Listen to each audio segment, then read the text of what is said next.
مشال سارے راستے سوچتی رہی کون تھا وہ لڑکا، ایسے کیوں دیکھ رہا تھا؟ اس کی نظروں کی تپش سے مشال کی دھڑکنیں بے ترتیب سی ہو رہی تھی۔ اس نے سر جھٹک کر سوچوں سے پیچھا چھڑایا اور سکون سے بیٹھ گئی، اپنے خیالات کو ادھر ادھر گھماتے اسے پتہ ہی نہیں چلا کہ کب کالج آ گیا۔ وہ جلدی سے بینچ سے اتری اور کالج میں انٹر ہو گئے۔ اس کی تمام فرینڈز وہاں، تانیہ پہلے سے ہی قابل موجود۔ تانیہ لپک کر مشال کے گلے لگ گئی۔ کیسی ہے؟ میری شہزادی مرجائی سی لگ رہی وہ، تانیہ نے خود ہی سوال کیا اور خود ہی جواب بھی دے ڈالا۔ تانیہ، اب ماما کی طرح تم بھی لیکچر نہ اسٹارٹ کر دو، دیکھو تو بھلا اچھی خاصی ہو۔ ٹھیک ٹھاک ہوں، مشال نے مسکراتے ہوئے کہا۔ اچھی خاصی تو تم ہو ویسے، بلکہ اچھی خاصی سے بھی زیادہ ہی ہو، تانیہ نے زبانی انداز میں مشال کے گلابی مائل سفید بال چھوتے ہوئے کہا۔ بڑی کمینی ہو تم تانیہ، باز نہیں آتی، تمہارا علاج ممکن ہی نہیں، مشال نے مصنوعی غصے سے کہا، اور دونوں ہنستے ہوئے کلاس کی طرف چل پڑے۔ کالج کا دن بہت اچھا گزرا تھا، دوستوں کے ساتھ گپ شپ کرتے انجوائے کرتے ہوئے وقت گزرنے کا پتہ نہیں چلا۔ کام والی نے مشال کو آ کر بتایا کہ تمہاری گاڑی آ گئی ہے۔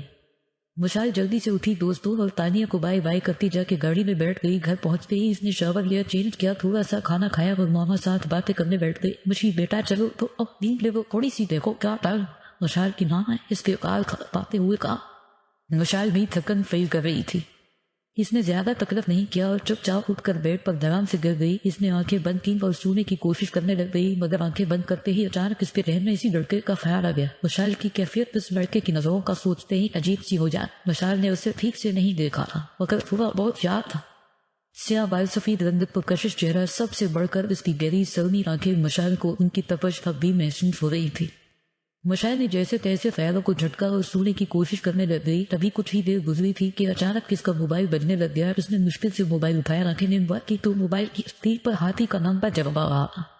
اس نے موبائل رکھ دیا، اس کا موڈ بالکل بھی نہیں تھا بات کرنے کا، ویسے بھی اسے جھجک سی فیل ہوتی۔ ہادی ساتھ بات کرتے، فطرتاً وہ ایسی ہی تھی، مگر ہادی مسلسل قرض کی جا رہا تھا۔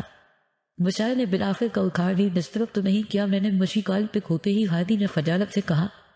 نہیں ہادی، ڈسٹرب نہیں ہوئی، اچھا ہوا آپ نے جگہ دیا، میں کب سے سو رہی تھی، ماما نے مفت میں ڈانٹنا تھا۔ ہنستے سے مشال نے ہادی کو شرمندہ کرنا مناسب نہیں سمجھا، وہ کیا بتاتی کہ ابھی تو سوئی ہی نہیں تھی۔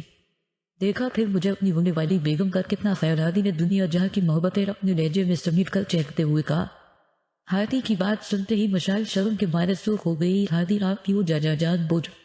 مشال نے اٹکتے ہوئے کچھ کہنے سے پہلے خود ہی کال دبا کر دی۔ آخری آواز اسے ہادی کا تحقیہ سنائی دیا تھا، جو ہمیشہ کی طرح مشال کی شرم اور جھجک سے لطف اندوز ہو رہا تھا۔ مشال نے موبائل رکھا اور ایک سائی پا ہو کر سکون سے لیٹ گئی۔ جلد ہی اسے نیند نے اپنی آغوش میں لے لیا۔